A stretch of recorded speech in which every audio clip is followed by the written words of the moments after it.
नमस्कार बाबा जी। राधे राधे भैया। राधे राधे। सर मैं डॉक्टर सुधाकर हूँ, यही केडी मेडिकल कॉलेज में असिस्टेंट प्रोफेसर हूँ। वाह, आप डॉक्टर हैं? मैं हमेशा आता हूँ आपका दर्शन करने जी के लिए। जी जी। एक्चुअली मेरी माता जी इंदू देवी और पिताजी इंद्रशेखर राय आपका बहुत बड़ा भक्त है। तो वो मुझे हमेशा बोलती हैं कि आप जाके जब भी ऐसा फ्री टाइम मिलता है तो मैं आ जाता हूँ आपका दर्शन करने। आप देखे भी हो काफ़ी टाइम। जी जी जी, कल भी थे आप? हाँ कल भी था मैं। ठीक है सर। सर मुझे एक चीज़ पूछना है, जैसे मॉर्निंग का जो हम पूजा करते हैं वो पूजा कैसे करें सर?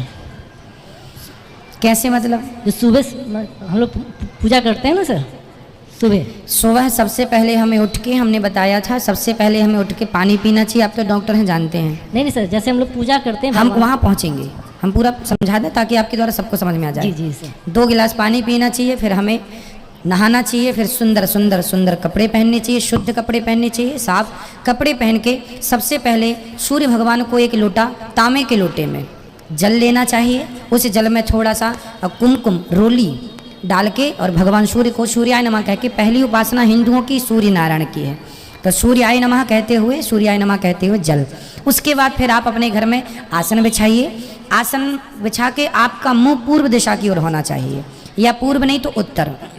इन दिशाओं में मुख करके आप एक थाली लीजिए, पीतल की, कांसे की, चांदी की जो उपलब्ध है, उसमें ठाकुर जी को बिठाइए। लड्डू गोपाल जी हैं, शालिग्राम जी, उनको बिठाइए। उस पर पहले तुलसी डाल दिया करिए थाली पर, या पुष्पों की पंखुड़ी, तो वो एक आसन हो जाती है। उस पर ठाकुर जी को बिठाए, फिर पानी से, दूध से, दही से, जो आपकी श्रद्धा है उनसे स्नान कराओ।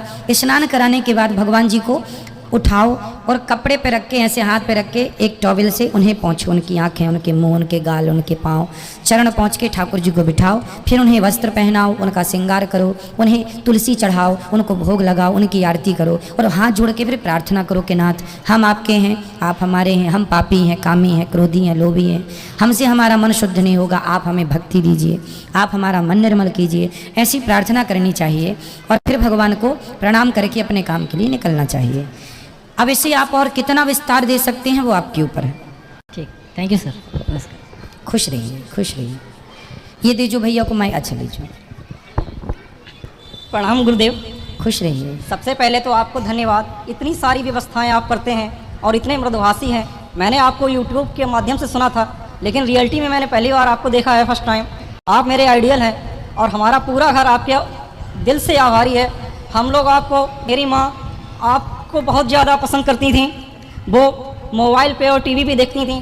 दुर्भाग्य से उनकी एक अंतिम इच्छा थी कि आपसे कभी मुलाकात हो जाए, लेकिन वो पिछली वर्ष एक्सपायर हो गई और वो इच्छा अधूरी रह गई।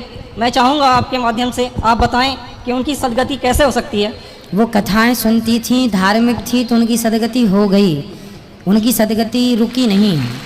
जी सर। जो धर्मात्मा होता है, जो भागवत, अब वो भागवत सुनती थी ना टीवी पे, मोबाइल पे, तो भागवत सुनने वाले की भगवान का नाम कोई एक बार भी धोखे से ले ले तो उसकी भी दुर्गति नहीं होगी। तो आपकी माँ तो हमेशा भागवत सुनती थी। सर मैं 6 साल से था, तब से श्री भगवान नारायण की पूजा करता हूँ। बालाजी हमारे यहाँ पूछते हैं, हमारे यहाँ प्याज नहीं खपता है, सुपारी भी नहीं खाता हूँ। मैं दुकान चलाता हूँ प्रोविजनल स्टोर की, लेकिन हमारे यहाँ बहुत ज़्यादा धार्मिक है हमारा पूरा परिवार। मेरे दीदी और जीजा ने कल ही आपसे दीक्षा ली है, आप गुरु जी हैं उनके।